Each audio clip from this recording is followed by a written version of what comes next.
प्रस्तावना। जब किस्मत ने 3 चेहरे चुने। दुनिया में कुछ कहानियां ऐसी होती हैं जो सिर्फ सुनी नहीं जाती बल्कि महसूस की जाती हैं। यह कहानी भी उन्हीं में से एक है। कहते हैं जब आसमान में 3 तारे एक साथ चमकते हैं तो धरती पर एक बहुत बड़ी कुर्बानी जन्म लेती है। उस रात भी कुछ ऐसा ही हुआ। राज्य ज़ारवानिया, जहां ऊंचे पहाड़, जादुई जंगल और प्राचीन रोशनियां थीं, गहरी नींद में डूबा हुआ था।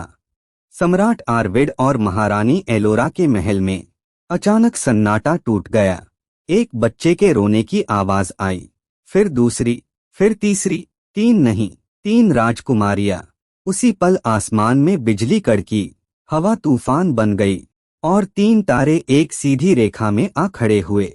बुजुर्ग जादूगरनी सारेया महल के द्वार पर आई और बोली, याद रखना, ये सिर्फ राजकुमारियां नहीं हैं, ये किस्मत का फैसला है। सबसे बड़ी राजकुमारी का नाम था आयरा। उसकी आंखों में बचपन से ही एक गहराई थी, जैसे वो दुनिया को सवालों की नजर से देखती हो। वो ऐसे सवाल पूछती थी जो कोई बच्चा नहीं पूछता। गरीब लोग महल से दूर क्यों रहते हैं? हमेशा ताकतवरों के पक्ष में ही फैसले क्यों होते हैं? सम्राट मुस्कुरा देते।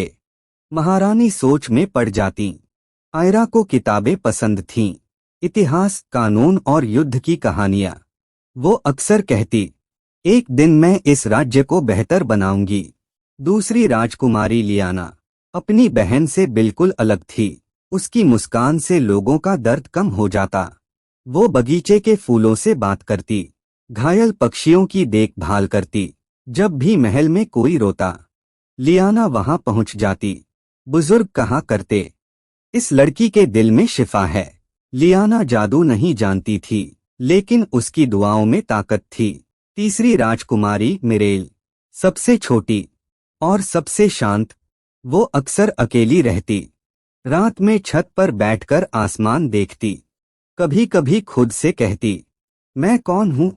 उसके सपनों में आग होती, अंधेरा होता और एक आवाज होती जो कहती, तुम मेरी हो। एक दिन एक पुरानी किताब खोली गई।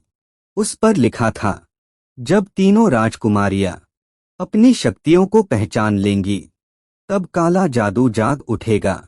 राज्य या तो बचेगा या हमेशा के लिए मिट जाएगा। डर के मारे सम्राट ने तीनों राजकुमारियों को महल में कैद कर दिया, लेकिन किस्मत को कैद नहीं किया जा सकता। धरती के नीचे गहरी गुफाओं में ज़ारोख जाग चुका था। काले जादू का राजा, आग और अंधेरे से बना हुआ। उसकी एक ही चाहत थी, नूर-ए-किल्बत, राज्य की आत्मा। और उसे पता था, तीनों में से एक राजकुमारी उस तक पहुंचने का रास्ता है। वक्त गुजर गया। तीनों राजकुमारियां जवान हो गईं। आयरा ने तलवार और कानून सीखा, लियाना ने शिफा और आध्यात्मिक ज्ञान, और मिरेल, उसकी उंगलियों से कभी कभी काली रोशनी निकलती। वो डर गई जब काले जादू ने पहला हमला किया। एक पूरा गांव जल गया।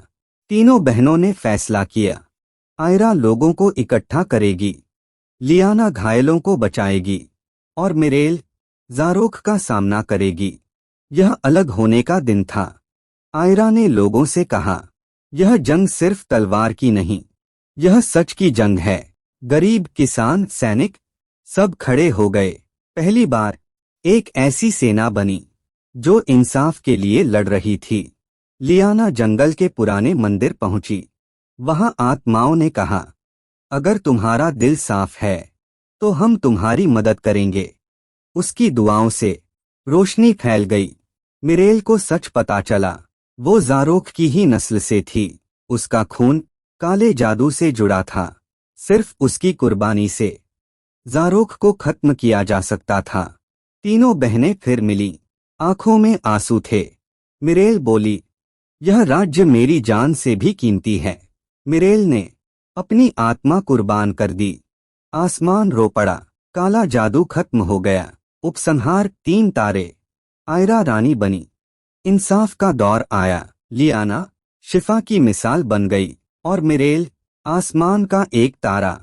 आज भी जब तीन तारे एक साथ चमकते हैं, लोग कहते हैं तीन राजकुमारियां आज भी हमें देख रही हैं।